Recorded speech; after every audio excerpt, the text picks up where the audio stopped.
आज इस वीडियो में डिस्कस करेंगे हम एक्टिव एंड पैसिव वॉइस के 50 एमसीक्यू। इससे पहले वाली वीडियो में मैंने एक्टिव पैसिव के पूरे रूल्स और उसको किस तरीके से अटैम्प्ट किया जाता है, यानी उसकी ट्रिक्स, क्वेश्चन को अटैम्प्ट करने का तरीका, वो मैंने बता दिया था। वो पूरा मेथड आपने देखा होगा उस वीडियो में। आज इस वीडियो में आप साथ साथ कमेंट करेंगे और बताएंगे कि कौन से क्वेश्चन का आंसर कौन सा होगा। उसके बाद उस क्वेश्चन का आंसर मैं बताऊंगा और उसका एक्सप्लेनेशन भी दूंगा। ओके, तो आइए स्टार्ट करते हैं। पहला क्वेश्चन आज का, the minister had already informed his cabinet about his decision. जल्दी से कमेंट करके बताओ कि कौन सा आंसर सही होगा। 4 ऑप्शन है आपके पास, जल्दी से बताओ, देखते हैं कौन पहले बताता है। चलो देखो, इसको अटेम्प्ट करने का सबसे बेस्ट मेथड क्या होता है, जो मैंने पिछली वीडियो में बताया था कि आपको ये पहचानना है, ये देखना है कि टेंस कौन सा है। तो आपने जैसे ही देखा हेड लगा हुआ है और वर्ब की थर्ड फॉर्म लगी हुई है ना। हेड के साथ बीन नहीं है, हेड लगा हुआ है और वर्ब की थर्ड फॉर्म है। इतना देखा, आपको समझ में आया कि पास्ट परफेक्ट टेंस है। हैज हैव या हेड या विल हैव जब भी लगा होगा तो जब उसका पैसिव वॉइस बनाएंगे उसमें हमेशा बीन आएगा, BEEN। तो आपको ऐसे ऑप्शन ढूंढने हैं जिसमें हेड भी हो और बीन भी हो। कौन सा ऑप्शन? पहले ऑप्शन में है नहीं, दूसरे में है नहीं है, तीसरे में हेड दिख रहा है और बीन भी दिख रहा है, चौथे में विल हैव नहीं है। तो कौन सा ऑप्शन सही होगा? ऑप्शन सी करेक्ट होगा। ज़्यादा कुछ देखने की जरूरत नहीं है, पूरा बनाना थोड़ी ना। MCQ में तो इसी तरीके से अटैम्प्ट किया जाता है। क्लियर है? चलिए सेकंड क्वेश्चन देखते हैं। कई लोगों का सही था आंसर, बिल्कुल बढ़िया, very good. Question number 2, he will do the work tomorrow. He will do the work tomorrow. जल्दी से कमेंट करो और बताओ कौन सा आंसर सही होगा इसका।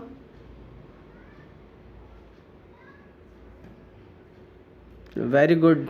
देखो यहाँ पे क्या है, विल आया हुआ है और विल के बाद क्या है, डू है। विल के बाद हैव तो नहीं है ना। अगर हैव होता तो हमें ढूंढना होता कि विल हैव हो और बीन भी हो, लेकिन विल के बाद सिर्फ डू यानी वर्ब के फर्स्ट फॉर्म में। तो हमें ये ढूंढना है कि ये सर्च करना है, इसमें ये चेक करना है कि विल के बाद बी कब आ रहा है। तो विल के बाद बी जो आ रहा है वो सिर्फ पहले ऑप्शन में आ रहा है। ऐसे पैरेलल रीडिंग करके देखोगे, वुड हो नहीं सकता, कुड हो नहीं सकता, विल हैव होगा नहीं, तो विल बी यानी पहला ऑप्शन सही है बिल्कुल।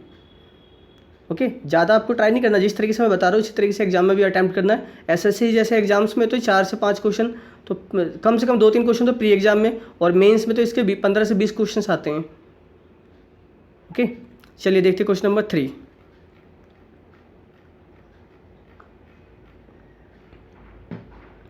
चलो क्वेश्चन नंबर 3 का आंसर बताओ क्या होगा। Someone has stolen my suitcase. कौन सा ऑप्शन होगा, जल्दी कमेंट करके बताओ। ये भी काफ़ी ईजी है। देखो यहाँ पे क्या लगा हुआ है, हैज लगा हुआ है और ये वर्ब की थर्ड फॉर्म है। तो हैज के बाद वर्ब की थर्ड फॉर्म यानी हैज हैव अगर है तो आपको बीन ढूंढना पड़ेगा जिसमें हैज हैव भी हो और बीन हो। पहले ऑप्शन में नहीं है, दूसरे में है, लेकिन समवन सबसे पहले थोड़ी ना आएगा। माई सूटकेस जो ऑब्जेक्ट है वो सब्जेक्ट बनेगा ना, तो दूसरा ऑप्शन भी नहीं हो सकता। तीसरा ऑप्शन बीन नहीं है इसमें, और चौथे में बीन है, यानी ऑप्शन डी करेक्ट हुआ। बस इस तरीके से देखना है। ओके, चलो वेरी गुड। क्वेश्चन नंबर 4 देखते हैं। The meeting has been called off by the chairman. अब यहाँ देखने वाली बात क्या है, देखो यहाँ पे हैज़ बीन पहले से ऑलरेडी दे रखा है।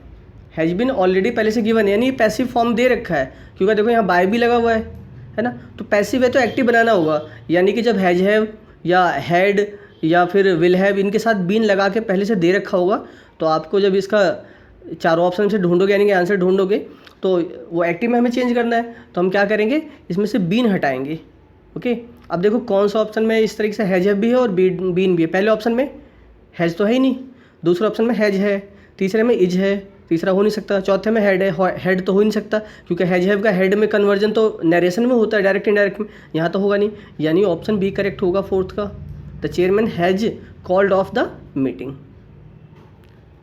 क्लियर है? कुछ लोगों को शायद समझ में ना भी आ रहा हो तो आप इसका जो पार्ट 1 यानी जो पहली वीडियो बनी है उसको एक बार जरूर देखना आराम से, शांति से। 25-30 मिनट की वीडियो है, 25 मिनट के आसपास की वीडियो, और उसके बाद आपके सारे डाउट्स क्लियर हो जाएंगे, क्योंकि वहाँ पे हमने रूल्स भी बताया हुआ है और यहाँ तो हम सिर्फ MCQ डिस्कस कर रहे हैं। ओके, बहुत मज़ा आएगा आपको, सबसे आसान टॉपिक लगने लगेगा ये, और कभी गलत नहीं होगा, चाहे किसी भी लेवल में कोई से भी कॉम्पिटिटिव एग्जाम दे रहे हो आप। क्वेश्चन नंबर 5 देखो। Y do you like him so much. जल्दी से बताओ कौन सा आंसर सही होगा इसका। अब देखो यहाँ पे क्या है, डू आया हुआ है। डू यू लाइक वर्ब की फर्स्ट फॉर्म है, तो डू डज आया और वर्ब की फर्स्ट फॉर्म है, यानी प्रेजेंट इंडेफिनिट टेंस है, और प्रेजेंट इंडेफिनिट टेंस है तो जब इसका पैसिव वॉइस बनाते हैं, डू डज आ गया या प्रेजेंट इंडेफिनिट है तो उसके इसमें पैसिव वॉइस में इज एम आर चाहिए, है ना। और एक चीज़ और भी ध्यान रखो, ये डब्ल्यू एच फैमिली वाला वर्ड है ना, वाई लिखा हुआ है, तो डब्ल्यू एच फैमिली वर्ड के बाद अगर आप हेल्पिंग वर्ब लगाओगे तभी वो इंट्रोगेटिव सेंटेंस रहता है, अदरवाइज वो इंट्रोगेटिव नहीं रहता। तो यानी देखो यहाँ पे पहला तो हो नहीं सकता हैज आया हुआ है, दूसरे में वॉज आया ये भी नहीं हो सकता, तीसरा हो सकता है क्योंकि इज आया हुआ है, चौथा में भी इज आया हुआ है लेकिन चौथे में वाई के बाद ही आया है, जबकि आना क्या चाहिए, वाई के बाद इज आना चाहिए, वाई के बाद पहले हेल्पिंग वर्ब होना चाहिए, why is he liked by you so much, यानी ऑप्शन सी करेक्ट होगा फिफ्थ का। क्लियर है। चलिए क्वेश्चन नंबर 6 देखते हैं। The farmer prepared the field, the farmer prepared the field, जल्दी से कमेंट करो और बताओ, बहुत छोटा सा आसान सा क्वेश्चन ये। बिल्कुल, यहाँ प्रिपेयर्ड आया हुआ है यानी वर्ब की सेकंड फॉर्म है ना, और कोई हेल्पिंग वर्ब तो है नहीं, तो वर्ब की सेकंड फॉर्म है यानी पास्ट इंडेफिनिट टेंस है, और पास्ट इंडेफिनिट टेंस है तो जब इसका पैसिव वॉइस बनाओगे तो आपको उसमें वॉज वर्ड ढूंढना होता है, और वर्ब की थर्ड फॉर्म, तो वॉज वर्ड से क्या अकॉर्डिंग देखो, तो पहले में वॉज आ रहा है, दूसरे में वॉज आ रहा है, तीसरे में वर आ रहा है, चौथे में वर आ रहा है। अब तीसरा चौथा इसलिए नहीं हो सकता कि वो द फील्ड के बाद वर तो आएगा नहीं, सिंगुलर है तो वॉज आएगा, यानी सी और डी ऑप्शन तो एलिमिनेट हो गए, ए और बी बचा। ए और बी को देखो, वॉज के बाद इसमें प्रिपेयर्ड और इसमें वॉज के बाद बीइंग आया हुआ है ना, तो बीइंग थोड़ी ना आएगा, बीइंग तो तब आता है जब वो कॉन्टिन्यूस टेंस होता है, किसी भी कॉन्टिन्यूस में बीइंग आता है, यानी ऑप्शन बी भी एलिमिनेट हो गया और ऑप्शन ए करेक्ट हो गया। ओके, 3 ऑप्शन तो एलिमिनेट हमने ऐसे ही कर दिया आसानी से, 6 का ऑप्शन ए करेक्ट हुआ। क्वेश्चन नंबर 7 देखते हैं। The children could use the place always, बताओ जल्दी से क्या होगा इसका आंसर। कुड आया हुआ यानी क्या है, एक मॉडल से, है ना, और मॉडल्स वाले में क्या देखना होता है कि अगर इसके बाद हैव तो नहीं लगा, अगर हैव लगाओ तो आप क्या ढूंढते हो, उसके साथ बीन भी होना चाहिए, जब पैसिव बनाओगे तो उसके साथ बीन चाहिए होता है, लेकिन मॉडल्स के बाद यहाँ पे हैव नहीं लगा हुआ, तो यानी कि कुड के बाद कुड तो रहेगा ही आंसर में, उसके साथ हमें बी ढूंढना होगा। मॉडल्स वाले वर्ब, मॉडल्स वाले सेंटेंस में क्या आता है, बी आ जाता है जब पैसिव वॉइस बनाते हैं। तो देखो कैन बी तो हो नहीं सकता, इज तो हो नहीं सकता, कुड हो सकता है और बी भी आया हुआ है, हैज बीन तो हो नहीं सकता, यानी ऑप्शन सी करेक्ट हुआ, क्योंकि इसी ऑप्शन में कुड और बी आ रहा है, बाकी में तो है ही नहीं। क्लियर है। तो ये छोटी छोटी बातों को देखकर आप जल्दी से आप बना सकते हो। Question number 8, the boys were playing cricket, जल्दी से बताओ। चलो देखो यहाँ पे क्या है, वर आया हुआ है और प्लेइंग भी आया हुआ है, यानी फर्स्ट फॉर्म के साथ आईएनजी, तो ये आईएनजी लगा हुआ है यानी कॉन्टिन्यूस, और कॉन्टिन्यूस जब है, कौन सा कॉन्टिन्यूस, पास्ट कॉन्टिन्यूस, तो वॉज वर तो आना ही चाहिए, और साथ में इसमें देखो आईएनजी लगा हुआ है, इसलिए जब पैसिव वॉइस बनाओगे तो उसमें बीइंग देखना पड़ेगा आपको, बीइंग किस में आया हुआ है। देखो हेड हो नहीं सकता, हैज हो नहीं सकता, वॉज और वर वाले ही हमें चाहिए ना, तो ऑप्शन सी और डी में दोनों में वॉज है, तो सी इसलिए नहीं हो सकता, इसमें बीइंग नहीं आया हुआ है, और डी में बीइंग आया हुआ है, तो ऑप्शन डी करेक्ट है, क्योंकि जो भी आईएनजी वाले सेंटेंस होंगे ना उसमें हमेशा बीइंग चाहिए पैसिव वॉइस में। क्लियर है, चाहे वो प्रेजेंट का हो चाहे पास्ट का हो, फ्यूचर में फ्यूचर कॉन्टिन्यूस का तो बनता नहीं passive rule. Question number 9, they ड्रीव a circle in the morning, they ड्रीव a circle in the morning, तो ड्रीव आया है, ड्रॉ की सेकंड फॉर्म है, ड्रॉ की सेकंड फॉर्म है यानी कि पास्ट इंडेफिनिट, और पास्ट इंडेफिनिट है तो आपको वॉज वर ढूंढना है, वॉज वर, है ना। तो देखो पहले में वॉज तो आया लेकिन बीइंग आया हुआ है, इसलिए पहले नहीं हो सकता, दूसरे में वॉज आया हुआ है और बाकी सब ठीक दिख रहा है, कोई बात नहीं, तीसरा भी देख लेते, तीसरे में हैव आया, तीसरा नहीं हो सकता, चौथे में हैज आया, चौथा भी नहीं हो सकता, यानी ऑप्शन बी फाइनल हुआ, 9th का ऑप्शन बी करेक्ट है। क्लियर, यानी देखो कुछ हेल्पिंग वर्ब देख के ही हम बता देते हैं कि कौन सा आंसर होगा, अगर वो भी सब में मैच कर जाता तो कुछ चीज़ और भी है उसे भी हम देख लेंगे। क्वेश्चन नंबर 10, ही टीच अस ग्रामर, जल्दी से बताओ। अब यहाँ पे क्या है, टीच आया, तो ये वर्ब की फर्स्ट फॉर्म है, उसमें ईएस लगा हुआ है, ऐसा कब होता है, प्रेजेंट इंडेफिनिट टेंस में, और प्रेजेंट इंडेफिनिट टेंस में होता है तो यानी इज एम आर चाहिए हमें। इज एम आर देखो कौन से में, पहले में तो वॉज आया, हो नहीं सकता, दूसरे में आर आया, हो सकता है, तीसरे में विल आया, नहीं हो सकता, चौथे में वर आया, वर तो हो नहीं सकता क्योंकि वर किस में होता है, पास्ट टेंस में होता है, यानी ऑप्शन बी करेक्ट हुआ। इज एम आर देखना था, इज एम आर एक ही ऑप्शन में आ रहा है, बाकी हमें कुछ देखने की ज़रूरत है ही नहीं, अगर एक से ज़्यादा ऑप्शन में इज एम आर होता तब हम और चीज़ें भी चेक करते हैं। क्वेश्चन नंबर 11,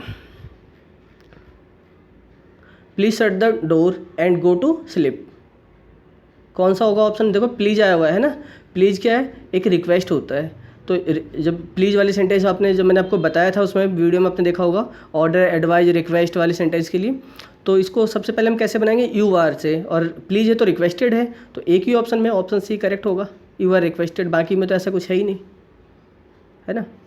तो कुछ सेकेंडों में, इसमें तो पूरा पढ़ना भी नहीं है, इस तरीके से पैरेलल रीडिंग करनी है और बस लगाना है, टिक करना है। Question number 12, we must take care of all living species on earth. तो अब यहाँ मॉडल्स आया हुआ है, मस्ट आया हुआ है ना, जल्दी कमेंट करो फटाफट। मस्ट आया हुआ है यानी एक मॉडल्स है, और मॉडल्स कभी चेंज नहीं होगा, ध्यान रखना, मॉडल्स वो तो रहेगा, साथ में अगर हैव लगा हुआ है तब बीन आता है, हैव नहीं लगा तो बी आएगा, तो मस्ट के बाद हमें बी चाहिए। कौन सा ऑप्शन में, अगर आप ध्यान से देखो, ऑल लिविंग सब में सेम दिख रहा है, कोई प्रॉब्लम नहीं, ऑन भी ठीक है, अर्थ भी ठीक है, पहले में आर पहला हो नहीं सकता, दूसरे में मस्ट भी आया हुआ हो सकता है, तीसरे में हैड भी नहीं हो सकता, चौथे में विल भी नहीं हो सकता, यानी कि ऑप्शन बी करेक्ट हुआ, पूरा हमें पढ़ने की ज़रूरत नहीं पड़ी। क्लियर है। क्वेश्चन नंबर 13 देखते हैं, the loan will be sanction by the bank. अब यहाँ देखोगे आप तो इसमें क्या है, विल भी आया हुआ है और वर्ब के थर्ड फॉर्म भी है, बाय भी है, यानी ऑलरेडी ये पैसिव वॉइस बना हुआ है, तो कौन सा ऑप्शन सही होगा, क्योंकि हमें एक्टिव बनाना होगा। वेरी नाइस, बहुत बढ़िया, ऐसे कमेंट करते रहा करो, जल्दी कमेंट किया करो। विल भी आया तो हमें बी हटाना पड़ेगा, और विल तो वैसे ही चाहिए, विल तो हमें रखना पड़ेगा ना, क्योंकि मॉडल चेंज नहीं होती है, विल अपने में क्या एक मॉडल्स भी हेल्पिंग वर्ब के साथ साथ, तो ऑप्शन डी करेक्ट होगा, एक ही ऑप्शन में विल दिख रहा है, बाकी में तो कहीं विल है ही नहीं। क्लियर है। क्वेश्चन नंबर 14 देखते हैं, और जल्दी से वीडियो को लाइक करो और दोस्तों को शेयर किया करो भाई, जल्दी फटाफट, मज़ा आता है ना, इन्जॉय कर रहे हो ना वीडियो, बिल्कुल।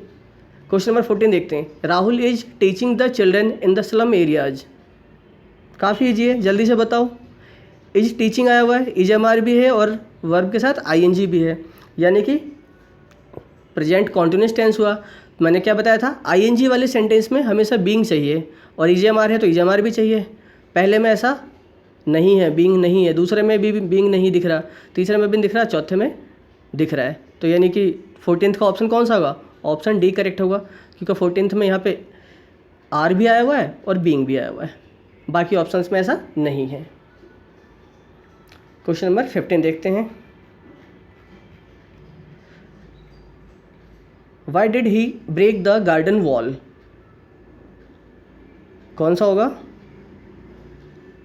15th का, बिल्कुल ऑप्शन सी करेक्ट होगा। कैसे, देखो यहाँ डिड आया हुआ है, और डिड कब आता है, पास्ट इंडेफिनिट में आता है, और डिड जब आता है तो हमें वॉज वर्ड ढूंढना होता है, पहले में वॉज है, लेकिन वॉज ये ऑप्शन क्यों नहीं हो सकता, क्योंकि ये WH फैमिली वाला सेंटेंस, और WH के बाद ही, WH वर्ड के बाद ही हेल्पिंग वर्ब आनी चाहिए, तभी वो इंट्रोगेटिव रहता है, तो ये इंट्रोगेटिव तो है ही नहीं, तो पहला तो हो नहीं सकता, दूसरे में हेड आया, ये हो नहीं सकता, तीसरे में वॉज है, और चौथे में विल हो नहीं सकता, क्योंकि चौथे में विल दे रखा है, तो ये सेंटेंस भी नहीं, यानी ऑप्शन सी करेक्ट हुआ।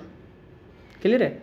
हेड की वजह से ऑप्शन बी एलिमिनेट हो गया, विल की वजह से ऑप्शन डी एलिमिनेट हो गया, और यहाँ पे वाई के बाद वॉज वर्ब नहीं था, यानी WH फैमिली के बाद हेल्पिंग वर्ब नहीं था, इसलिए ऑप्शन ए भी हमने एलिमिनेट कर दिया। चलते हैं क्वेश्चन नंबर 16 की तरफ। It is being read by us, it is being read by us, तो यहाँ बाय भी लगा हुआ है, बीइंग भी लगा हुआ है ना, इज एम आर के साथ, यानी ये पैसिव वॉइस दे रखा है, तो कौन सा ऑप्शन सही होगा, जिसे हमें एक्टिव में बनाना होगा, तो एक्टिव में बनाने के लिए भी इज एम आर तो रखना पड़ेगा ना, और बीइंग हटाना पड़ेगा, ऑप्शन ए करेक्ट होगा, एक ही ऑप्शन में आर आया हुआ है, बाकी में तो किसी में इज एम आर है ही नहीं। क्वेश्चन नंबर 17 देखते हैं, can we send this big parcel by air. Question number 17 का आंसर क्या होगा, जल्दी बताओ। हाँ बिल्कुल, ऑप्शन ए करेक्ट होगा, most of students are option A, oh very good. देखो कैन वी सेंड है ना, कैन ये क्या है, एक मॉडल्स है, और हैव तो आया नहीं इसमें, यानी कि जब आप चेंज करोगे तो मॉडल्स तो चाहिए, कैन तो कैन में रहेगा, कुड तो हो नहीं सकता, ऑप्शन सी और डी तो वैसे ही हटा दो आप, दो ऑप्शन बचे, ऑप्शन ए और बी को देखना है। अब इसमें क्या है कि पहले ऑप्शन में बी आया हुआ है, और मॉडल्स वाले में हमेशा बी चाहिए, दूसरे में बी नहीं आया, तो इसलिए ऑप्शन ए करेक्ट हो गया। Question number 18, he would have written this essay in time. यहाँ पे देखो वुड हैव आया हुआ है और वर्ब की थर्ड फॉर्म, तो वुड हैव जब आया, हैव आगे मैंने क्या बताया था, हैज हैव हो, हैड हो, या विल हैव हो, वुड हैव हो, कुड हैव हो, ऐसा कुछ भी हो, तो उसके बाद हमेशा पैसिव वॉइस में बीन चाहिए। जरा आप ध्यान से देखो, पहले ऑप्शन में बीन नज़र नहीं आ रहा, दूसरे में नज़र आ रहा है, तीसरे में नहीं है, चौथे में नहीं है, ऑप्शन बी करेक्ट हो गया, वुड हैव बीन आया हुआ है। कितनी आसानी से कर पा रहे हो, है ना। इसके बाद जब आप, मुझे पता ही वीडियो देखने के बाद ना, फिर आप जब आप इसे खुद से बनाने का, जब अगर आप एकेडमिक लेवल की तैयारी कर रहे हो तो आपका लिखने का मन नहीं करेगा कि मैं क्वेश्चन मिले और फिर मैं उसको पूरा पैसिव बनाऊँ। मैं इस तरीके से छाँटने में बहुत मज़ा आता है।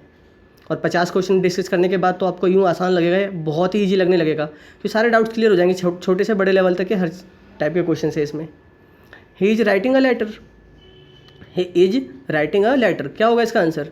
यहाँ पे भी इज आया हुआ और राइटिंग यानी कि प्रेजेंट कॉन्टिन्यूस में, तो EGMR भी चाहिए और बीइंग चाहिए। ऑप्शन सी और डी तो वैसे ही हटा दो, ए और बी बचाओ। इसमें कौन सा होगा, ऑप्शन ए होगा करेक्ट, क्योंकि इज भी आया हुआ है और बीइंग आया हुआ है। ऑप्शन बी में ऐसा कुछ भी नहीं है।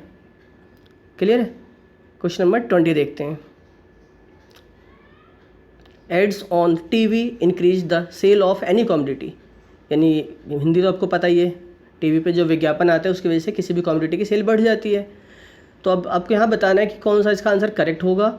4 ऑप्शन है आपके पास, ध्यान से देखो तो देखते पता चल रहा है कि यहाँ पे इंक्रीज वर्ड जो है वो वर्ब की फर्स्ट फॉर्म है ना। और वर्ब की फर्स्ट फॉर्म है, इसका मतलब क्या हुआ कि कौन सा टेंस है ये, प्रेजेंट इंडेफिनिट टेंस। और प्रेजेंट इंडेफिनिट टेंस है तो EGMR चाहिए, EGMR तो चाहिए लेकिन बीइंग नहीं चाहिए। बीइंग तब चाहिए होता है जब कॉन्टिन्यूस होता। तो पहला ऑप्शन तो हो नहीं सकता। दूसरा ऑप्शन EGMR आया हुआ है लेकिन the sale of any commodity की बात की गई है, तो the sale of any commodity यानी कि ये क्या है, सिंगुलर है ना, द लगा हुआ है ना, सिंगुलर है, स्पेसिफिक वस्तु की बात की जा रही है। तो ऑप्शन बी भी नहीं होगा। ऑप्शन सी को देखो तो बीइंग आया हुआ नहीं हो सकता, तो यानी फाइनली ऑप्शन कौन सा करेक्ट होगा, ऑप्शन डी करेक्ट होगा। ओके, चलिए नेक्स्ट क्वेश्चन देखते हैं। Question number 21, who painted it. काफ़ी जी, जल्दी से बताओ कमेंट करके इसका आंसर क्या होगा। ये अपने पिछले वीडियो में जब देखा होगा एक्टिव पैसिव की, तो उसमें मैंने बताया था हु जो होता है वो किस में चेंज होता है, बाय होम में चेंज हो जाता है। यानी कि बाय होम एक ही ऑप्शन में, ऑप्शन डी में, तो बाकी कुछ तो देखना ही नहीं हमें। और वैसे भी थोड़ा सा और नोटिस करो, देखो पेंटेड है, वर्ब की सेकंड फॉर्म है, तो ये पास्ट इंडेफिनिट है, और पास्ट इंडेफिनिट होता है तो आपको वॉज वर्ब भी चाहिए, तो इसमें वॉज भी आया हुआ है। पहले में तो है लेकिन पहले में बाय होम नहीं है। Okay, question number 22, the storm has destroyed 12 houses. काफ़ी ईजी, जल्दी से कमेंट करो। हैज आया हुआ है और वर्ब की थर्ड फॉर्म है, हैज आया हुआ है, तो आप जब पैसिव वॉइस बनाओगे तो उसमें हैज हैव भी चाहिए, हैज हैव में से कुछ भी एक होना चाहिए, और बीन जरूर होना चाहिए। पहले में हैड आया तो हो नहीं सकता, दूसरे में हैव आया हो सकता है, शायद आगे देख लेते हैं। थर्ड वर आया नहीं हो सकता, पहला और तीसरा ऑप्शन तो एलिमिनेट हो गया। चौथा हैव आया हुआ है, बीन भी आया हुआ है, लेकिन बाकी चीज़ें कहाँ गई, बाकी तो बाद में कुछ है ही नहीं। यानी ऑप्शन कौन सा होगा 22 का, ऑप्शन बी करेक्ट होगा, क्योंकि 12 houses have been destroyed by the storm. अब इसमें क्या है, डी में बाय द स्टॉर्म तो लिखा ही नहीं हुआ है। चलिए क्वेश्चन नंबर 23 देखते हैं। क्वेश्चन नंबर 23, ये तो पिछली वीडियो में करा हुआ, तो जल्दी से कमेंट करके बताओ क्या होगा इसका आंसर।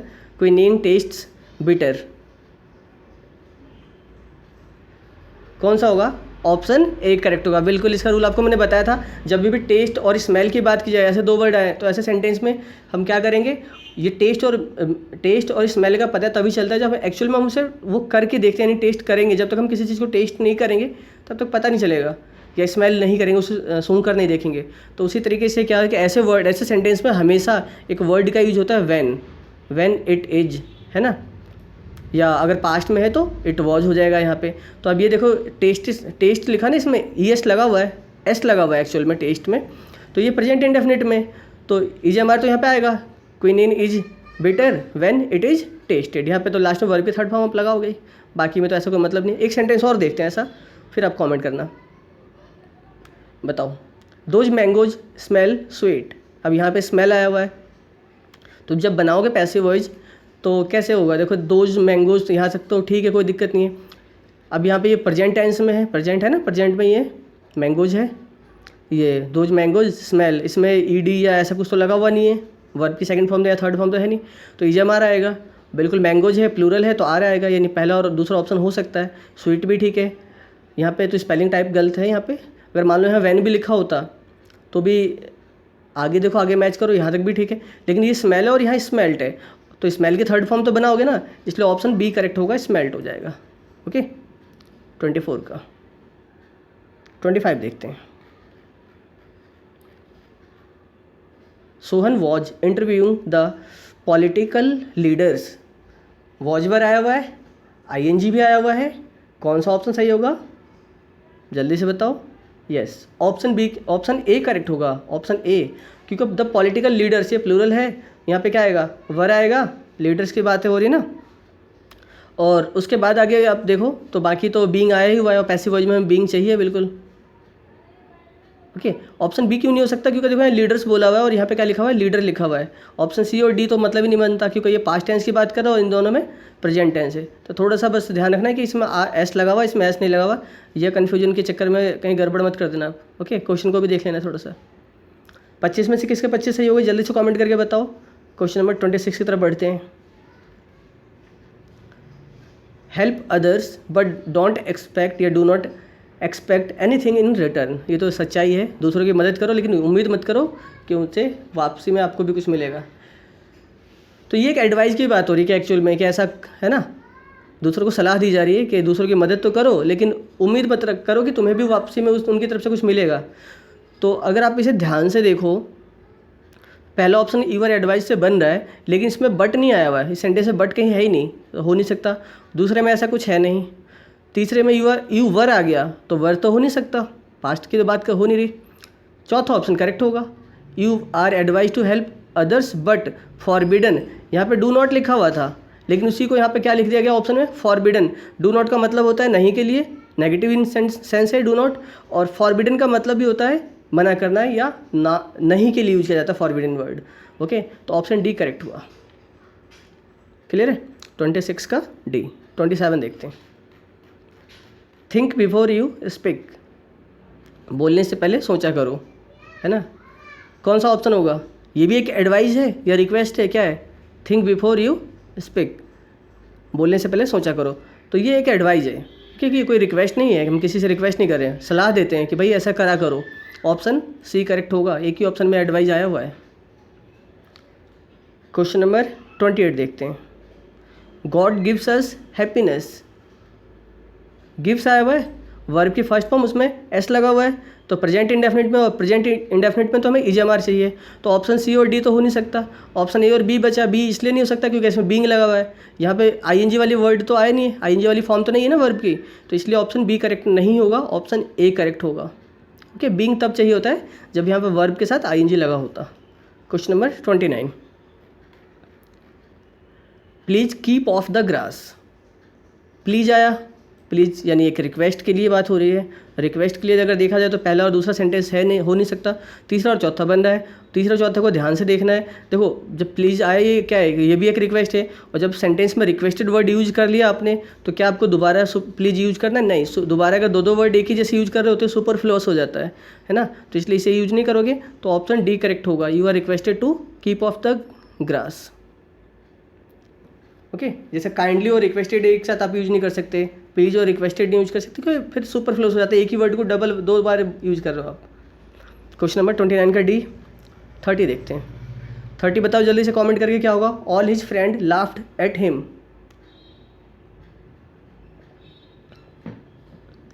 कुछ लोग कह रहे हैं 30 का ऑप्शन बी, कुछ कह रहे हैं ए। ऑप्शन ए करेक्ट होगा, थोड़ा सा ध्यान से देखना है बस।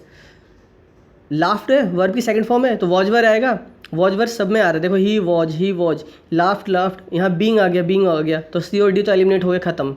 ए और बी में क्या अंतर है, यहाँ पे लाफ्ड के बाद क्वेश्चन में एट भी लिखा हुआ है ना, ये प्रेपोजिशन है, और यहाँ पे क्या है, ए और बी में देखो तो ए में तो एट आया है, बी में एट नहीं आया, बाकी सब कुछ तो ठीक ही है, इसलिए ऑप्शन ए करेक्ट होगा। आप किसी वर्ड को गैप थोड़ी ना करोगे। क्वेश्चन नंबर 31 देखते हैं। He had committed a mistake. He had committed a mistake. जल्दी बताओ, ध्यान रखना मिस्टेक के लिए, मिस्टेक वर्ड जब सेंटेंस में यूज करते हैं तो वहाँ पे मेक कभी मत लिखना। He had make a mistake या मेड अ मिस्टेक, कमिटेड होता है, गलती होती नहीं, गलती हो जाती है, गलती करता नहीं इंसान, हो जाती है। जैसे आप लोग कभी कभी गलत बता दे रहे हो कुछ लोग। क्या होगा इसका आंसर, हैड आया हुआ है, वर्ब की थर्ड फॉर्म है, तो आपको क्या ढूंढने के लिए बताया था मैंने, जब भी हैज है हो, हैड हो, विल हैव हो, कुड हैव हो, विल हैव, वुड हैव हो, ऐसा कुछ भी हो तो उसमें हमेशा बीन ढूंढना है।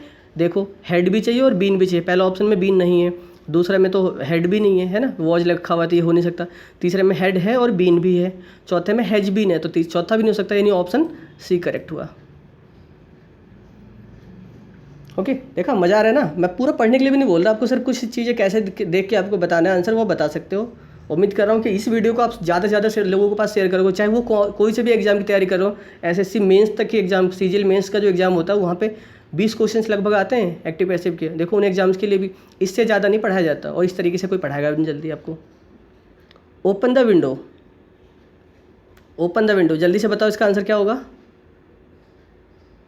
इस टाइप के सेंटेंस मैंने बताए थे ना पिछली वीडियो में, आपने वहाँ देखा होगा, इम्परेटिव सेंटेंस है ना, इस तरीके से सारे रूल्स बताए थे। हाँ बिल्कुल, 32 का ऑप्शन कौन सा होगा, ऑप्शन डी करेक्ट होगा, क्योंकि ऐसे सेंटेंस हम लेट के यूज से बनाते हैं। Let the window be open, let होता है, फिर यहाँ पे ऑब्जेक्ट यानी जो क्वेश्चन में ऑब्जेक्ट होगा वो सब्जेक्ट बन जाता है यहाँ पे, फिर बी आता है और वर्ब की थर्ड फॉर्म आती है। Question number 33, we are waiting for the result, सब लोग वेट कर रहे हैं ना रिजल्ट का। We are waiting for the result क्या होगा, देखो EJMR भी लगा हुआ है और वेटिंग भी है, वर्ब के फर्स्ट फॉर्म के साथ ING लगा हुआ है, यानी आपको EJMR तो चाहिए और बीइंग भी देखना है। द रिजल्ट तो सब में है, इज भी सब में है, नो प्रॉब्लम यहाँ तक। यहाँ बीइंग है, हो सकता है, यहाँ बीइंग है, हो सकता है, यहाँ भी बीइंग है, हो सकता है, यहाँ नहीं हो सकता, तो ऑप्शन डी तो एलिमिनेट कर दिया। बाकी ऑप्शन को देखो, वेटेड है, वेटेड है, और यहाँ वेटेड है, तो ऑप्शन सी भी खत्म हो गया। ए और बी को देखो ध्यान से, तो यहाँ वेटेड 4 है और यहाँ सिर्फ वेटेड है। क्वेश्चन में वेटेड के वेटिंग के बाद 4 भी था, तो 4 तो आपको लिखना पड़ेगा ना, यानी ऑप्शन बी करेक्ट होगा। Okay, question number 34, Pakistan violets cease fire very often, कौन सा होगा। वॉयलेट से वर्ब के साथ एस लगा हुआ है, तो यानी प्रेजेंट इंडेफिनिट टेंस में, और प्रेजेंट इंडेफिनिट में तो आपको EJMR चाहिए। एक ही ऑप्शन में इज है, बाकी कुछ नहीं देखना। अगर कुछ वर्ड कम भी है ना, वेरी ऑफन इसमें नहीं लिखा तो भी कोई प्रॉब्लम नहीं, लेकिन आप टेंस गलत नहीं कर सकते, ध्यान रखना। ओके, बाकी में तो EJMR है ही नहीं, एक ही ऑप्शन में है। क्वेश्चन नंबर 35 देखते हैं, गेट लॉस्ट, जल्दी से बताओ क्या होगा। गेट लॉस्ट पढ़ते ही एक ऑर्डर टाइप में फीलिंग आ रही है ना, ऑर्डर दिया जाता है, ऑर्डर से एक भी सेंटेंस नहीं है, रिक्वेस्ट तो होता नहीं है ना, तो ऑप्शन ए तो नहीं लगाओगे आप, option B C D, 3 option में से देखो क्या होगा। देखो आस्क का मतलब हमेशा पूछना नहीं होता, आस्क का मतलब कहना भी होता है, तो ऑर्डर देना यानी कहना ही तो है, तो आस्क से बना सकते हो बिल्कुल। यानी कौन सा ऑप्शन होगा, यू आर आस्क्ड, यहाँ तक तो सब में सेम है, टू भी सेम है, ये गेट है, ये गॉट है, ये बी गॉट, ये सी और डी तो हो नहीं सकते, क्योंकि ये तो मैंने बताया था, you are advise, order, requested, ऐसे सेंटेंस में क्या होता है, या आस्क्ड वाले सेंटेंस में 2 तक यहाँ तक लिखने के बाद जो सेंटेंस होता है उसे एज इट इज रिपीट किया जाता है, तो गेट लॉस्ट तो वैसे ही रहेगा ना, यानी 35 का ऑप्शन बी करेक्ट होगा। क्लियर है। अगर किसी को भी थोड़ा बहुत डाउट हो तो पहली वाली वीडियो जरूर देखना आप, उसमें सारे रूल्स क्लियर किए गए हैं। यहाँ तो हम डिस्कस कर रहे हैं, बस MCQ टेस्ट चल रहा है आपका। Question number 36, I can not tolerate lawyers, बिल्कुल नहीं कर सकता भाई, झूठ बोलने वाले बर्दाश्त नहीं है। क्वेश्चन नंबर 36 का बताओ आंसर क्या होगा। कैन नॉट है, ये भी एक क्या है, मॉडल्स है, और कैन नॉट के बाद हैव तो लगा हुआ नहीं है, यानी कि सिंपल एक मॉडल्स है, तो उसके बाद आप जब पैसिव वॉइस बनाओगे तो मॉडल्स के बाद क्या चाहिए होता है, बी चाहिए होता है। कौन सा ऑप्शन में देखो, पहले में नहीं है, दूसरे में है, तीसरे में है, चौथे में कुड नॉट आ गया, तो चौथा तो हो नहीं सकता, पहला और चौथा तो एलिमिनेट कर दिया, बाकी 2 बचे बी और सी। इसको ध्यान से देख लो, आई है ना यहाँ पे, तो आई लास्ट में जब चेंज होगा तो मी में चेंज होगा ना, इसलिए ऑप्शन बी करेक्ट होगा 36 का। ठीक है, क्योंकि आई को आप चेंज करके ऑब्जेक्ट में अस तो बना नहीं सकते, अस किसका बनता है पता है ना, सारे वर्ड बताए थे मैंने आपको वीडियो में, याद होगा उम्मीद है ना। चलिए क्वेश्चन नंबर 37 देखते हैं, decision must be taken, decision must be taken, जल्दी से बताओ, बहुत ही छोटा सा सेंटेंस है। देखो मस्ट बी लिखा हुआ है और वर्ब की थर्ड फॉर्म भी है, यानी पैसिव ऑलरेडी बना हुआ है, मॉडल्स के बाद बी लगा हुआ है यानी पैसिव बना हुआ है, तो जब आप इसको एक्टिव बनाओगे तो करना क्या होगा, आपको बी हटाना होगा, है ना, और जब बी हटाओगे तो सिर्फ मॉडल्स बचेगा। अब मॉडल्स के बाद हमेशा वर्ब की फर्स्ट फॉर्म आती है, तो यानी ऑप्शन बी करेक्ट होगा, क्योंकि एक ही ऑप्शन में मस्ट है और वर्ब की फर्स्ट फॉर्म है, बाकी में तो मस्ट है ही नहीं। Question number 38, I should have met him yesterday, यहाँ पे भी आप ध्यान से देखो, मॉडल्स आया हुआ है, मॉडल्स के बाद हैव आया हुआ है ना, और मैंने क्या बताया, मॉडल्स के बाद अगर हैव हो तो क्या करना है, आपको जब पैसिव वॉइस बनाओगे उसमें बीन देखना है, और मॉडल चेंज नहीं होगा, शुड है तो शुड ही रहेगा। देखो शुड हैव, यहाँ ही शुड तो सब में सेम है, हैव आया हो यहाँ पे भी ठीक है, पहला हो सकता है देखते हैं अभी। दूसरा नहीं हो सकता क्योंकि शुड के बाद बी आ गया, जबकि हैव आना चाहिए और बीन भी आना चाहिए। यहाँ पे हैव के बाद बीन नहीं आया, पहले ऑप्शन में भी नहीं है बीन, दूसरे में भी नहीं है। पहला दूसरा तो खत्म हो गया, एलिमिनेट हो गया। तीसरे और चौथे को ध्यान से देखो, हैव बीन यहाँ मीटिंग आ गया, मीटिंग थोड़ी ना होगा, वर्ब तो थर्ड फॉर्म ही रहेगी, यानी ऑप्शन डी करेक्ट हुआ। क्लियर है, मज़ा आ रहा है। क्वेश्चन नंबर 39 देखते हैं। Physically challenged people should not be laughed eight by the public. Okay, यहाँ भी अगर आप थोड़ा सा ध्यान से देखो तो यहाँ बाय लगा हुआ है, यानी पैसिव वॉइस ये ऑलरेडी बन रहा है ना। मॉडल्स में देखो पैसिव वॉइस यहाँ पे भी देख सकते हो आप, शुड नॉट के बाद बी भी आया, यानी मॉडल्स के बाद बी आया हुआ है, बाद में बाय भी आया, पैसिव वॉइस बना हुआ है। तो आपको चेंज किस में करना पड़ेगा, एक्टिव में। एक्टिव में चेंज कैसे करोगे, शुड को तो रखना पड़ेगा, बाय को एलिमिनेट करना पड़ेगा।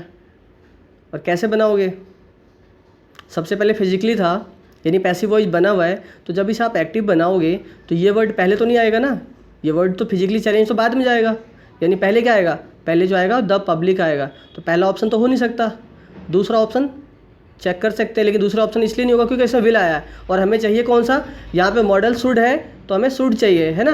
तो दूसरा भी नहीं हो सकता, तीसरा भी नहीं हो सकता क्योंकि तीसरे में सेल आया हुआ है। तो ऑप्शन फाइनल कौन सा होगा, चौथा ऑप्शन, क्योंकि चौथा ऑप्शन में क्या है, शुड भी आया हुआ है, the public should not laugh at physically challenge people.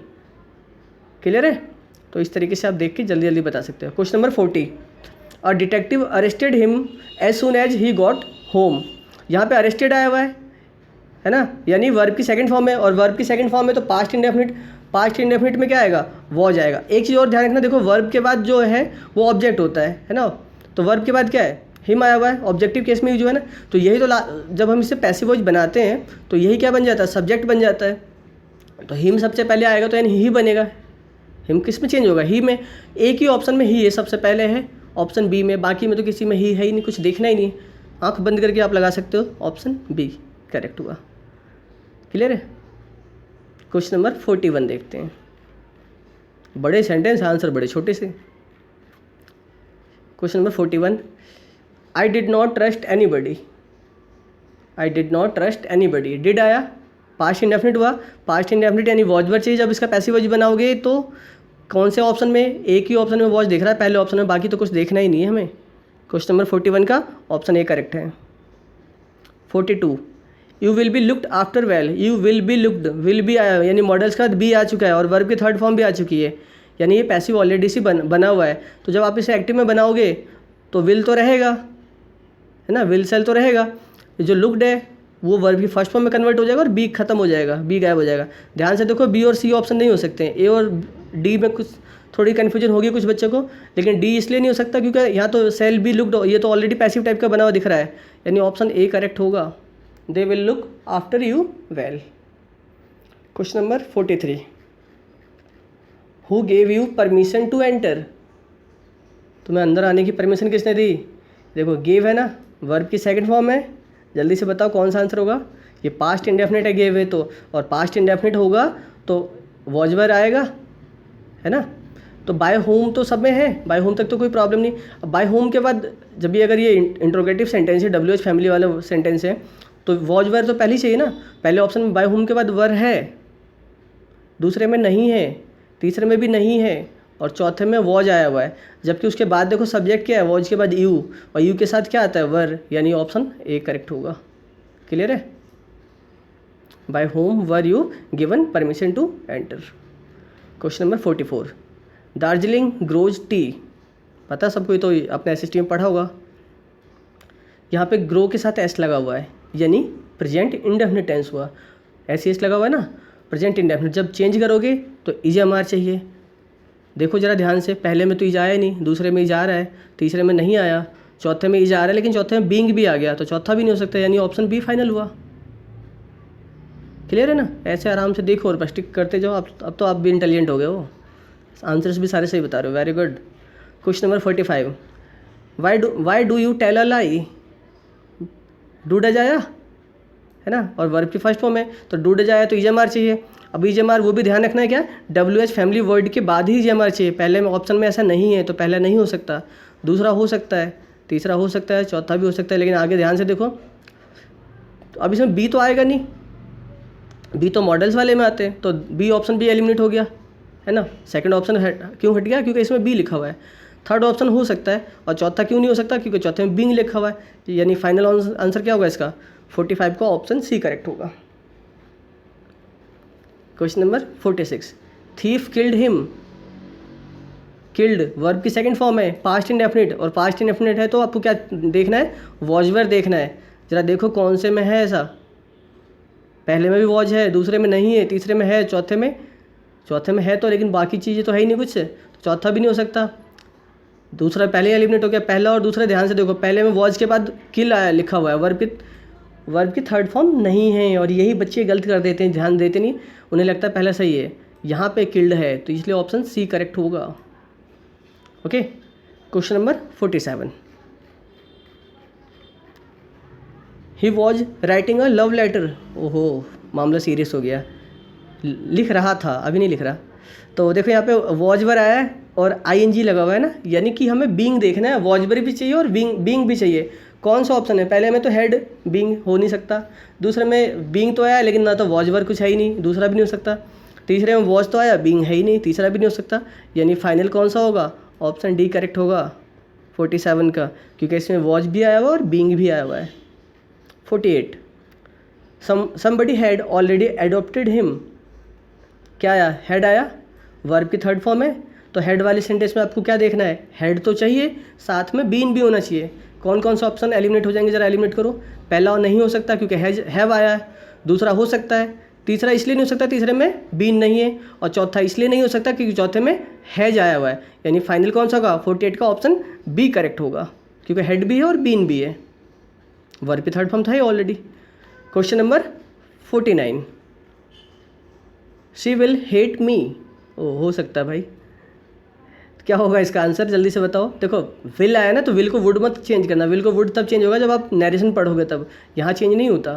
Okay, तो विल है तो विल तो रहेगा, साथ में हमें क्या चाहिए, बी देखना है, तो आई वुड भी पहला हो नहीं सकता, दूसरा हो सकता है, तीसरा नहीं हो सकता क्योंकि बी नहीं आया, चौथा हो सकता है, लेकिन चौथा क्यों नहीं होगा, क्योंकि हेट की थर्ड फॉर्म भी तो देखनी पड़ेगी, तो इसलिए ऑप्शन बी करेक्ट होगा, क्योंकि हेट की थर्ड फॉर्म यहाँ पे हेटेड लिखा हुआ है।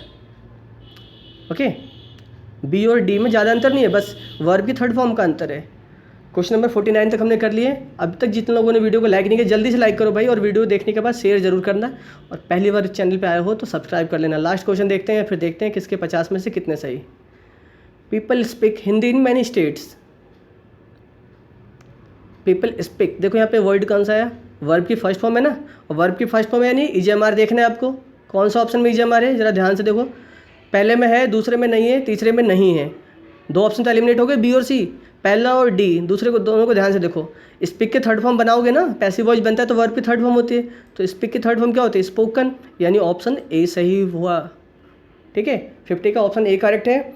50 के 50 हमने डिस्कस कर लिया, उम्मीद कर रहा हूँ आपको बहुत मज़ा आया होगा। अब मज़ा आया तो जल्दी से वीडियो को लाइक करो और कमेंट करके बताओ 50 में से आपके कितने सही हुए।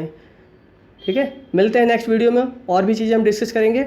और हाँ, प्लीज़ वीडियो को लाइक करो, ज़्यादा से ज़्यादा शेयर करो, चाहे वो किसी भी एग्ज़ाम की तैयारी कर रहे हो, एसएससी एग्जाम की तैयारी हो या कोई से भी, जहाँ पे भी जिस भी सिलेबस में इंग्लिश पूछा जाता है, चाहे वो पॉलिटेक्निक का सिलेबस हो, एसएससी का हो, डीएसएसबी का हो, सीटेट का हो, जेबीटी का हो, या बीएलएड एग्जाम का हो, या बीएड एंट्रेंस एग्जाम का हो, बीएमएस का हो, किसी का भी, सभी एग्जाम्स वालों को शेयर कर दो इस वीडियो को।